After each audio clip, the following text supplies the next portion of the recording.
pragmática da vida. De repente lá, tá lá um Guaranguinha, quer fazer um investimento lá na Bolsa de Valores. Guruji, e agora, Guruji, como é que vai ficar essa história aí? Aí não dá, né? O Guruji, pobrezinho, tá lá pensando em Cristo lá, vai ter que descer, entendeu? Os degraus. Entendeu? Na Então, verdade, eu usei o ponto da astrologia como foi tipo um exemplo. Não, eu entendi, por isso que eu tentei. Porque isso acontece em vários campos da nossa vida. Entendeu? Sim. O ponto que eu quis dizer é que o Vaishnavismo não é completo. A Verdade. essência que eu quis pôr é isso. Não, até Foi só mais um exemplo, porque esse é um exemplo muito extremo, né? No caso do Bhaktisiddhanta. Porque Bhaktisiddhanta, com 12, ele tinha um tratado de astrologia. não, ele é um gênio. Ele é algo assim que você podia viajar o mundo dando seminários, entendeu? Hoje em dia, não era só astrologia em si. uma das características de Bhaktisiddhanta Sarasvati hoje é estudado na psicologia. Ele é uma espécie de gênio, que eles classificam como uma espécie de autismo, né? Na verdade, eles classificam assim na psicologia, mas não é um autismo que é prejudicial. É o sentido que no sentido de que a pessoa tem uma inteligência tão hiperfocada que ela consegue ser sobre-humana. É um tipo de efeito por exemplo, tem pessoas que chegam numa cidade, olham a cidade, dão uma olhada na cidade, vai para o quarto e desenha o detalhe do prédio, se a janela daquele prédio estava aberta ou não. É um tipo de capacidade psicológica. Bhaktisiddhanta tinha isso com as escrituras. Ele pegava um livro inteiro, lia uma única vez, rapidamente. Depois ele podia dizer a palavra, a página, o contexto, o significado. Ele era absurdo. Então ele é classificado como um gênio, do ponto de vista da psicologia. E ele fazia isso com a astrologia também. Então ele escreveu o livro lá, o Surya Siddhanta, e tudo que inclusive é utilizado hoje pelos astrólogos. Bhaktisiddhanta Sarasvati. Ele era astrólogo do rei. Ele ficou tão satisfeito com os serviços, o rei de Tirupati, uma coisa assim, ficou tão satisfeito com o serviço do Bhaktisiddhanta Sarasvati como astrólogo, que pediu para que ele fosse o mestre do príncipe, e depois que ele fez o serviço, o rei falou, não, eu preciso te dar um dakshina equivalente. Aí deu uma pensão vitalícia pro resto da vida, aposentou o Bhaktisiddhanta e falou, agora estou aposentado. Aí ele parou de... se aposentou. O rei deu uma aposentadoria vitalícia para ele, dakshina. Hoje em dia não tem mais reis, né? Então os astrólogos estão sem dakshinas vitalícios, mas pelo menos eles sabem que aconteceu isso daí. Então eu vim aqui só para tirar uma foto da aula, para colocar no grupo. Estou aqui há 30 minutos já. Gostou, né? Gostei. Foi muito legal o bate-papo aqui. Astrologia, Ayurveda, tudo isso são ferramentas oferecidas pelo próprio Krishna para a sociedade humana. Porém, se você se prender só nas ferramentas, você pode resolver alguns problemas momentâneos, exatamente, temporários, relativos ao corpo e ao contexto da sua corporificação nessa vida, nesse momento da sua existência eterna. Ao passo que se você se utilizar disso, né, de maneira que Prabhupada usava anéis astrológicos, com pedras e tal, remédios ayurvédicos, se você se utilizar disso de forma que você tenha mais facilidade para o propósito último, que é a consciência de Krishna, que então é a prática do fica perfeito. Acho que é tá lindo, perfeito. é lindo. Agora, se você ficar preso só nisso e não praticar o objetivo final, que é a consciência de Krishna, que é o serviço devocional prático, em consciência de Krishna mesmo, fazer da sua vida uma oferta prática em serviço ao mestre espiritual, Prabhupada Krishna, aí se torna inútil. Então você tem que fazer isso, essa utilização de forma inteligente, para que somados sejam perfeitos. Exatamente. Para buscar o verdadeiro sentido. Em todos os ramos do conhecimento, seja na astrologia, na Ayurveda, na yoga, você tem a parte pragmática, que tem a ver com o biológico, que é o corpo, ou as questões pragmáticas da vida, e você tem intrínseco a isso daí a metafísica, que é como um chamariz. Então, é como se fosse, por exemplo, os tentáculos. Esses conhecimentos, eles são tentáculos por onde o conhecimento védico puxa a alma condicionada até a essência, que é a metafísica, que é onde ela transcende o samsara. Então tem a função de ser como uma rede. Sim. Então os Vedas conhecimento védico é como se fosse uma bomba, cai, é como se fosse um alienígena, cai e joga os tentáculos, e por esses tentáculos ele vai coletando as almas para a essência, que é a transcendência. Se a alma consegue chegar a entender esse sentido dos Vedas, então tudo é perfeito.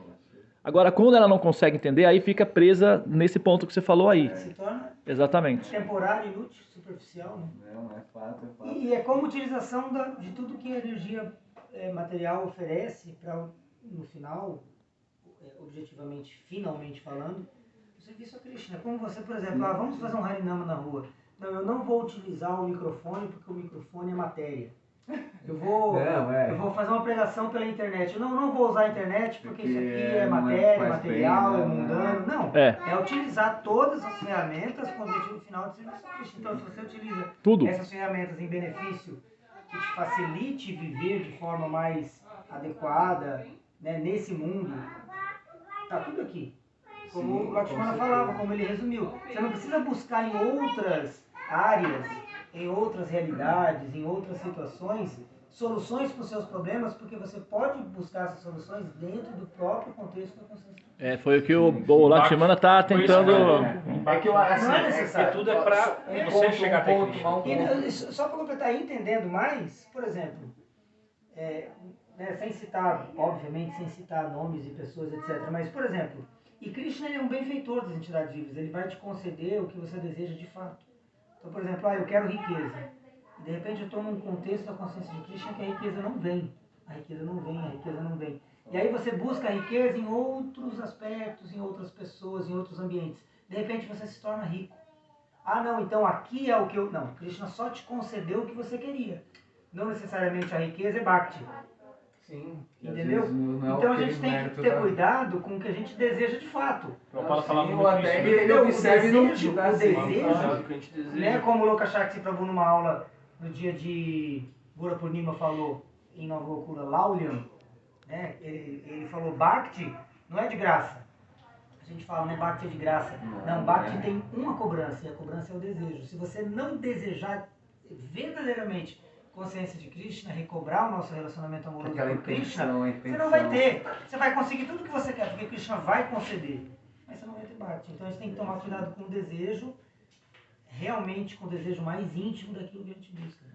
E Laulian, quando, assim, para conseguir ter a experiência direta, orgânica de Laulian, para sentir o desejo de entender Krishna, aí a pessoa ela precisa se esforçar muito internamente, ela tem que tirar as impurezas do coração, ela tem que se livrar da letargia, ela tem que buscar o conhecimento. Então, Laulian, o desejo. Agora, abre essa peça aí para ver o que tem dentro. E milhões de outras pecinhas para completar o quadro. Laulian, desejo, ok, mas e aí, como é que esse desejo aparece? Tem que purificar o coração, precisa praticar o sadhana, tem que se associar com os devotos, e para se associar com os devotos sem perdão não dá, sem paciência então fica impossível. Não é verdade? Eu estou errado. De repente estou enganado, mas acho que, sei lá, acho que eu não estou não. Estou errado? Não. Mas só assim, Prabhu, o que você falou é perfeito, Prabhu. Acho que isso é o mental de uma mente sábia. E eu vejo a delicadeza que você tem, porque você não só falou isso por falar, mas você vê a delicadeza que dentro do histórico isso tem, né? Mas uma coisa que eu achei sempre assim, eu estudo agora, eu tenho nada muito querer ser sádico, mas eu tenho uma curiosidade, achei importante e dentro disso busquei querer entender. E depois que eu entendi um pouco, tive esse entendimento do que é astrologia védica, né? Você falar astrologia ocidental também, aí acho que é esse ponto que você falou fortemente, porque não traz um entendimento para a alma. Mas o que eu achei sempre curioso foi o quê? Foi devotos, a minha vida, assim, eu desde pequeno conheço devotos, viu? Eu vi devotos que às vezes não tinham feito e às vezes nunca tinham a curiosidade de fazer. Eu acho isso muito importante, como você falou, encaixando tudo. Esse daí falou, é um próximo futuro astrólogo, com certeza. Ele já tá... Uma pessoa vive sem um ponto de entender. Lógico, obviamente, sem perder todo, porque eu estudei, eu li a minha vida inteira, eu peguei quando eu era pequeno, não entendia, eu falava, meu Deus do céu, e foi passando-se anos, décadas, enfim, foi a compreensão vindo, isso, né, é a coisa mais gratificante que a alma pode ter. E depois desse capítulo veio esse entendimento, qual capítulo? Qual? Depois de um capítulo de eu entendo, capítulo que eu falo, capítulo da vida. Ah, você quer o capítulo do Bhagavad Gita. Capítulo da Gita, ou da vida. Da vida. Do Gita eu já li por completo. O capítulo da vida. Não, o Gita ali faz o quê? Eu leio desde pequeno, então isso traz uma dimensão para um jovem do que compreensão de outras pessoas. Digo assim, eu já cresci com o entendimento de quem era, de quem estava falando ali, eu já respeitava e para mim já era aquilo desde há muito tempo. Mas depois que você fica mais velho, você consegue entender isso na prática. A vida é pegar esses sintomas e entender na prática. Aí você consegue observar que as ferramentas facilitam para o devoto, para você conseguir atingir essa liberação, facilitar essas gunas, facilitar esses anatas, facilitar todo esse entendimento que o Bhagavad Gita que traz, é técnico a astrologia. Então a astrologia ela liberta num ponto que é ser, tipo assim, você tá tendo uma visibilidade real da sua alma ali, do seu momento, vamos dizer assim, do momento que a sua alma está. Isso, às vezes, é que é assim, né? Vamos dizer assim, né? Mas você sabe que eu já ouvi esse relato que você está dando de pessoas em contato, por exemplo, com a Ayurveda. Eu já vi esse relato, esse mesmo relato, que, eu estava com um processo de depressão, saúde, fui no médico, Ayurveda, aprendi sobre alimentação, a alimentação me levou a Krishna e tal, e aqui estou eu, feliz da vida, como um devoto, bem saudável agora e cantando Hare Krishna. Já vi esse relato através da astrologia, como você está mencionando, da yoga, principalmente da yoga, é uma fonte de... É uma ponte. Então, assim, é o que a gente está falando aqui, são os tentáculos. É que você, no caso dele agora, o encantamento dele é com o Jyotish, o sistema, né, Jyotisham. Então, ele está focado aí. Mas, se ele tivesse ligado a yoga, por exemplo, estaria falando em função da yoga. Ou se fosse um terapeuta... Yoga, eu estudo, tudo isso aí eu estudo pouco. Só que a ferramenta da Jyotish é uma... O amor, né? O namoro é o amor. Eu acho que vai levando diretamente. Se a gente for falar, se a gente sabe daqui, vamos só ser um pouco mais refinado do que a gente está falando. Então, assim, tem uma Atmakaraka, tem uma série da alma. Então, cada série, não dá pra gente querer conversar de pontos mais delicados se tem almas que estão em certos pontos, vamos dizer assim. Então, eu vejo que eu me sinto gratificado porque eu estou no meio de devotos, pessoas que eu posso questionar esses assuntos e ter respostas que eu acho, por exemplo, eu não tem lugar melhor de eu tirar essas questões e trocar com pessoas que vivem, tem essas coisas, tem na prática. Mas... É por isso que nessa era, sabendo-se dessa dificuldade que existe nessa era para as almas no interesse intelectual do conhecimento, já suprindo essa deficiência falha, o que Krishna fez? Ele foi lá, falou, eles não vão saber o que fazer, eles estão perdidos. Ele veio, se manifestou como devoto, Chaitanya Mahaprabhu, e disse, olha, tá, tudo bem, você tem dificuldade de buscar as escrituras, de ser e tal, então vamos cantar Hare Krishna. E aí então, foi bem na essência. Cantando a... Não existe limitação, esse que é o ponto. Não existe limitação. Pega todo mundo. Todo mundo pode ir. Como o Chaitanya fala no Shikshastra, não há sequer regras rígidas para se cantar, né? Tipo, cantar os santos nomes é só cantar, né? Sim. É claro que quanto mais atento aos detalhes do sadhana e do que é estabelecido pelo mestre espiritual, quantidade de voltas, como se deve cantar, quais ofensas devem ser evitadas, etc. Você alcança de forma mais rápida o objetivo. Mas, como ele está falando, assim, o Sr. Chaitanya trouxe de forma indiscriminada o remédio para quem entende, para quem não entende, para quem estuda, para quem não estuda, o contato com santos nomes e pronto. Só um animal, só na forma animal, a entidade viva não consegue. Mas aí que você está enganado, meu amigo. Segundo... Mas ele vai conseguir cantar. Os animais, ou vegetais, ou minerais, você fora da forma humana, você não pode se beneficiar do cantar dos santos nomes, do vibrar, né? E então, assim, por isso a forma humana é tão rara e tão valiosa, né? A gente às vezes joga fora. Normalmente nós jogamos a forma humana, a oportunidade da forma humana fora, assim, de forma indiscriminada, e depois para recuperar, às vezes leva algumas vidas, né? Então a gente tem que tomar esse cuidado. E o maior benefício trazido por Krishna, além de todos, é o Cantar dos Santos Nomes. Cantar dos Santos Nomes. Não tem dúvida. Esse deve ser sempre a nossa prioridade.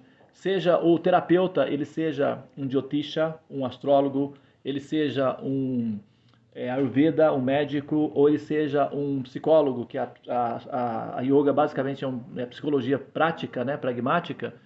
Ele deve, se ele é um Vaishnava, se ele tem noção da ciência da consciência de Krishna, ele deve agir ou fazer todos os conhecimentos, aplicar todos os conhecimentos e apontar a direção para onde aquele conhecimento está direcionando, que é a liberação máxima, e para isso ele vai precisar do apoio e do abrigo do Supremo. E, bom, nessa era, né, a parte mais potente, como você mesmo mencionou, é o Mahamantra, é o Cantar dos Santos Nomes. Então, seja qual a qualificação como terapeuta, a gente aponta a parte final, que é o Cantar dos Santos Nomes do Senhor. Então, tratamos o corpo, canta os santos nomes para não precisar mais tratar o corpo. Trata o karma, canta os santos nomes para não precisar mais tratar o karma. Entendeu? Acabei de lembrar rapidinho, Kaunteya Prabhu, que é um negócio que está vindo. O seu compreendido ia dar rolo. O cara pegou a essência do que eu acho que é, mas. Não, acabei de me lembrar do Kaunteya Prabhu, um discípulo de Japataka, ele está se preparando para ser co-GBC no Brasil, e ele deu uma aula em Nova Gokula do Bhagavatam. O passatempo é quando Krishna está convencendo, a parte do Bhagavatam em que Krishna está convencendo o seu pai e os habitantes de Vrindavan a não adorarem Indra, que era uma tradição, que era uma cerimônia de águia prescrita, etc., em função de adorar quando ele governa tudo. E era um verso em que Krishna pregava a filosofia karma mansa, dizendo que o verso dizia Krishna falando, naquele momento, com 5 aninhos de idade, falando ali, 7 anos, né, Krishna? Uhum. Fala, não, porque o karma é o guru, porque o karma é o senhor, porque o karma é o controlador, é a testemunha, é o verdadeiro amigo e tal. O verso dizia isso. Isso é um tanto quanto confuso, contraditório. E aí, durante a aula, ele deu uma aula muito interessante, belíssima a aula dele. E ele deu o exemplo do astrólogo, ele falou assim, olha só que interessante, nós podíamos ter um astrólogo que tem a visão, ele usou essa expressão, e o astrólogo que não tem visão. Ele disse assim, digamos que um devoto procura um astrólogo sem visão. Ele vai olhar e vai falar assim, puxa vida, eu vejo aqui que você vai entrar agora numa fase de Vênus. E em outro momento, olha, você vai entrar numa fase de Saturno. Aí ele olha e fala, aproveita essa fase de Vênus, porque olha, vai vir muitos prazeres, sensualidade, coisas bonitas na sua vida, aproveita. E para aquele que está entrando na fase de Saturno, ele vai falar, puxa vida, se prepara que vem só coisa difícil para você, muita dificuldade, muito sofrimento, muita dor, muita perda, muito isso, muito aquilo e tal. Então essa é a visão de um astrólogo sem visão. Ele falou, e aí, devoto, vai num astrólogo que tem visão. Ele vai olhar e vai falar, puxa, que incrível, você vai entrar na fase de Saturno. Se prepara que agora você vai abandonar isso, vai abandonar aquilo, você vai ter muita alegria, você vai aprender muito de forma prática o que é a vida material. E, olha, se prepara que o guru agora vai descer na sua vida e vai ficar 19 anos, Saturno? 19 anos. Vai ficar 19 anos te ensinando. Se prepara, puxa, que sorte a sua. Ih, rapaz, cuidado que você vai entrar em Vênus. Se prepara que vai ser muita coisa te distraindo, muita coisa que vem demais, muita ilusão, muita coisa que vai te desviar da consciência de Krishna. Puxa, cuidado, não entra nessa. Todo cuidado agora vai ser pouco. Então são visões completamente opostas de uma mesma leitura.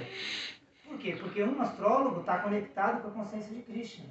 Ele usou a expressão, um astrólogo tem visão. O outro astrólogo não tem visão. Ele tem o olhar Uttama. Exato. Então, olha só como, né, uma mesma leitura, de uma mesma ciência, de uma mesma ferramenta, muito é utilizada de forma completamente oposta por dois personagens distintos. Então, é nisso, entendeu, que a gente tem que se pegar. Tanto que ele falou, por exemplo, no dia, o benefício de você estar em Nova Gokula, você viver em Nova Gokula, você tem 365 dias por ano para tomar darshan de Radha Gokulananda, de Sitaram Lakshmana Hanuman, de Samadhi de Prabhupada, que tem pouquíssimos no planeta. E aí ele falou, de repente você encontra, depois de 10 anos morando em Nova Gokula, você encontra um amigo seu aí fora, ele fala, puxa vida, então você foi em 3.650 Mangalarkas? Que incrível! Aí a pessoa fala, não foi bem 3.650, pouco menos. E aí ele deu o exemplo de uma criança que Realmente. você dá uma bala e você dá um diamante. A criança presa na sua compreensão, né, limitada pela sua identificação corpórea, física e mental e psicológica, não vai preferir o diamante, vai preferir a bala, obviamente. Não vai saber dar valor no diamante. E da mesma maneira, se nós não prestarmos atenção nos diamantes que nos são apresentados pela constituição kármica, dármica e de gunas, etc., a gente vai preferir as balas da vida e não os diamantes que forem apresentados, entendeu? Então que a gente tem que ter essa visão realista, espiritual, em qualquer contexto da vida. E é assim que a bruxa do doce pega as crianças. Ela faz a casinha cheia de doce. Então, E a criança e vai. a concepção é limitada. Está travada ali pela identificação corpórea. Haribol. Hare Krishna. Gaura Premanandi. Hari Haribo. Já.